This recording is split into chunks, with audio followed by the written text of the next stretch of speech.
আমি আপনাদের মাধ্যমে আমার জীবনের নিরাপত্তা চাই। সরকারের কাছে আমি আমার জীবনের নিরাপত্তা চাই, সুকান্তর শাস্তি চাই, জসিমের শাস্তি চাই, ওদের বিচার চাই, রবিউলের বিচার চাই। আপনি নিজেও জানেন জেলে থাকা কত কষ্টদায়ক। আপনার দৃষ্টি আকর্ষণ করছি, আমরা আর ফ্যাসিবাদের দোসরদের হাত থেকে আমরা নিস্তার চাই, আমরা নিস্তার চাই। আমরা সুফি অনুসারী, আমরা আপনার মাধ্যমে আমরা নিস্তার চাই। আমি খাল খননের বিষয়ে বলতে চাই, আমাদের দরবার শরীফে একটি খাল ছিল, সেই খালটি দীর্ঘদিন যাবৎ ভরাট করা হয়েছে। ফ্যাসিবাদের দোসররা এর সাথে জড়িত, অবৈধভাবে দরবার শরীফের মোতাল্লির পদ দখল করে রেখেছেন। অবৈধভাবে দীর্ঘদিন 20 বছর দরবার শরীফের আওলাদ হয়েও তিনি স্কুলের সভাপতি ছিলেন দীর্ঘদিন। তিনি সুরেশ্বর লঞ্চঘাটের দীর্ঘদিন সেই ডাক নিয়েছেন অবৈধভাবে। যেই ঘাটের দাগ 30 লক্ষ 50 লক্ষ হওয়ার কথা, সেই অবৈধভাবে 2 লক্ষ 1 লক্ষ টাকা ডাক বানিয়ে অবৈধ সম্পদের পার করেছেন। দুদকের মাধ্যমে এই ধরনের ফ্যাসিবাদের দোসরদের তদন্তের আওতায় আমি আনার দৃষ্টি আকর্ষণ করছি এবং সেই খালটি খুব দ্রুত খনন করে সেই শহীদ তারেক জিয়ার সেই ভীষণ তার মনের আশা আকাঙ্ক্ষা যে খাল খননের মাধ্যমে জমির উর্বরতার বৃদ্ধির যে নিয়ম নির্ধারণ ছিল, নদীর পানি প্রবাহ, সেই খালটি খনন করে পানির প্রবাহ নিশ্চিত করার দৃষ্টি আকর্ষণ করছি। মাননীয় প্রধানমন্ত্রী, আপনি সুফি অনুসারী, আপনি শাহজালাল শাহপুরান দরবার শরীফে গিয়েছেন, আপনি অলি আল্লাহদেরকে ভালোবাসেন। আমি মনে করি আপনি নিজে ও অলি আল্লাহদের ভালোবাসবেন। সুরেশ্বর দরবার শরীফ সশরীরে আপনি হাজির হবেন। আমি এই অদম গুণাগার আপনার জন্য আমি আয়োজন করব। মিডিয়ার ভাইদের মাধ্যমে আমি দাওয়াত জানাচ্ছি, আপনি সশরীরে গিয়ে দেখেন সুরেশ্বর দরবার বাংলাদেশের লক্ষ কোটি জনতার সেই দরবার, প্রায় 200 বছর পুরাতন দরবার। এই দরবারে কোনো রাজনৈতিক দরবার নয়। আমরা সুফিরা আল্লাহর ওলিরা আমরা আপনাকে ভালোবাসি। আপনি এই দরবারের খালটি পুনর্খনন করে আমাদের ভক্ত আশিকের মনের আশা পূর্ণ করেন। ধন্যবাদ সবাইকে। আসসালামু আলাইকুম রহমতুল্লাহ বরকাতুহু। একটা প্রশ্ন, সেটা হচ্ছে সুকান্তর ছবি দেওয়া হলো, কিন্তু বাকি যে রবিউল আর হচ্ছে জসিম, ওনাদের ছবি কেন ঢেকে রাখা হলো? ওনাদের ছবি আমি সংগ্রহ করতে পারি নাই, যে কারণে আমি ছবি দিতে পারি নাই। আমি আপনাদের কাছে দুঃখিত, যেহেতু আমি বারবার সবার কাছে আমি দ্বারস্থ হয়েছি, কিন্তু কোনোভাবেই ওনাদের ছবি সংগ্রহ করতে আমি পারি নাই। ধন্যবাদ। আপনি যে হামলার কথা বললেন আপনার উপর পুলিশের, মানে পূর্ব কোনো শত্রুতা তাদের সাথে বিরোধ ছিল আপনার? এরকম কোনো সমস্যা? ওদের সাথে আমার বিরোধ ছিল না, কিন্তু যেই জয়নালকে মানে জয়নালকে নিয়ে উদ্দেশ্য, জয়নালের লাশটি যখন থানায় নেওয়া হয় তখন শরীয়তপুরের অ্যাম্বুলেন্সের কথা বলে সেই গরিব রিক্সা চালক জয়নালের স্ত্রী মেয়েদের কাছ থেকে 8,000 টাকা অ্যাম্বুলেন্সের ভাড়া নেয় এবং সেই টাকা তারা অ্যাম্বুলেন্স না এনে ভ্যান গাড়িতে পোস্টমর্টমে নেওয়া হয়। আমি র্যাব তারেক কমান্ডার মাদারীপুর, তিনি এই বিষয়ে অবগত আছেন। তাকে আমি যখন এই বিষয়টি অবগত করি তখন একটি চাপ দেয়, যে কারণে পরে তিনি ওইখানকার সাবেক আয়ু তাকে ট্রান্সফার করে অন্যত্র সরিয়ে দেওয়া হয়। কিন্তু মূলত সেই 8,000 টাকাও এই সুকান্ত জসিমরাই আত্মসাৎ করে। এরপর থেকে আমার সাথে তাদের বিরোধ শুরু হয়।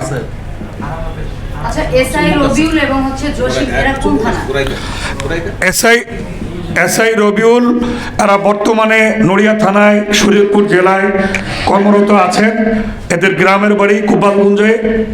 এবং জসিম এবং সুকান্ত ওদের চাকরি একই সাথে হয়, ওরা বন্ধু। যত অপকর্ম দুর্নীতি করে এই জসিম এবং সুকান্ত ওরা বেজমেট, এরা 2 বন্ধু। চাকুরিতে সুকান্ত তদন্ত ওসি, জসিম সেকেন্ড দারোগা।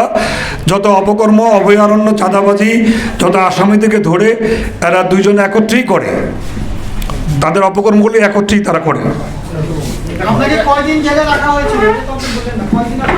আমি দীর্ঘ 2 মাস জেল কারাবরণ ভোগ করে আমি হাইকোর্টের মাধ্যমে জামিনে বের হয়ে এসেছি এবং আমি আশা করি আমি আইনের মাধ্যমে আমি ন্যায় বিচার পাবো, ইনশাল্লাহ আমি মামলা থেকে অব্যাহতি পাবো। মানে জেল থেকে বেরোনোর পরেও কি ওরা চাঁদা দাবি করেছে আপনার কাছে? এখনও তাদের কর্মতৎপরতা চালাচ্ছে, বিভিন্ন ভায়া মাধ্যমে সশরীরে কথা না বলে তাদের যেই তৎপরতা এখনও অব্যাহত আছে।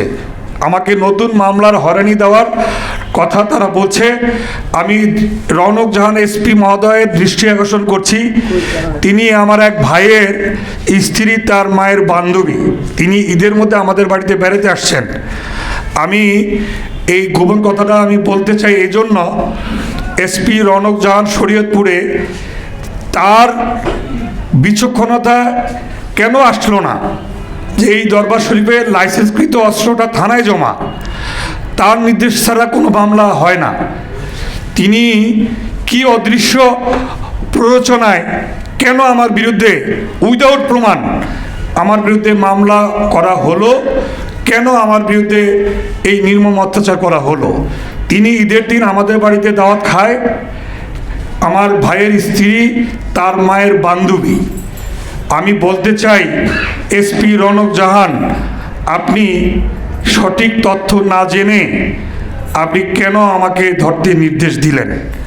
আমি এই বিষয়ে তার বিরুদ্ধে আমি সুনির্দিষ্ট অভিযোগ করছি না, কিন্তু আমি তাকেও আমি মিডিয়ার মাধ্যমে আমার জানার আগ্রহ, তিনি কার প্ররোচনায় ওসিকে আমাদের বাড়ি থেকে রসের মিষ্টি নিয়ে থানায় গিয়ে আদর আপ্যায়ন করা হয়।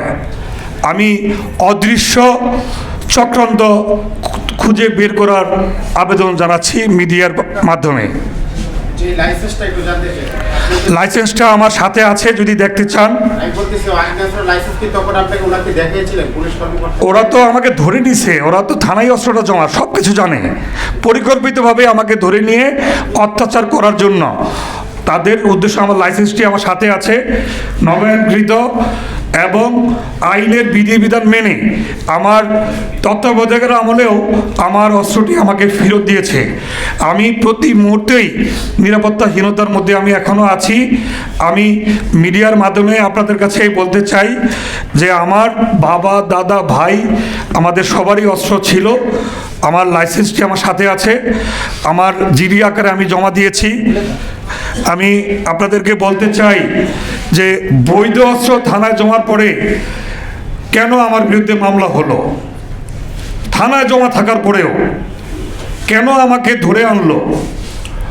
যদি কোনো কথা থাকে আমাকে খবর দিলেই তো যাইতে পারতাম, আমাকে কেন নির্মমভাবে অত্যাচার করা হলো?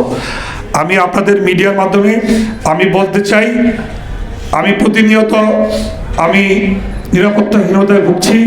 ইতিমধ্যেই কুষ্টিয়াতে আমাদের সুফি অনুসারী একজনকে মেরে ফেলা হয়েছে, আমাকে কখন জানি মেরে ফেলে। এই পুলিশই যদি আমাকে মারতে পারে, আর সাধারণ মানুষ তো কিছুই না। আমি আমার স্ত্রী, পুত্র, সন্তানদেরকে নিয়ে প্রতি মুহূর্তে আমি নিরাপত্তাহীনতায় আছি। আমি আপনাদের মাধ্যমে আমার জীবনের নিরাপত্তা চাই। সরকারের কাছে আমি আমার জীবনের নিরাপত্তা চাই, সুকান্ত শাস্তি চাই, জসিমের শাস্তি চাই, ওদের বিচার চাই, রবিউলের বিচার চাই। ধন্যবাদ সবাইকে। আসসালামু আলাইকুম ওয়া রাহমাতুল্লাহি ওয়া বারাকাতুহু।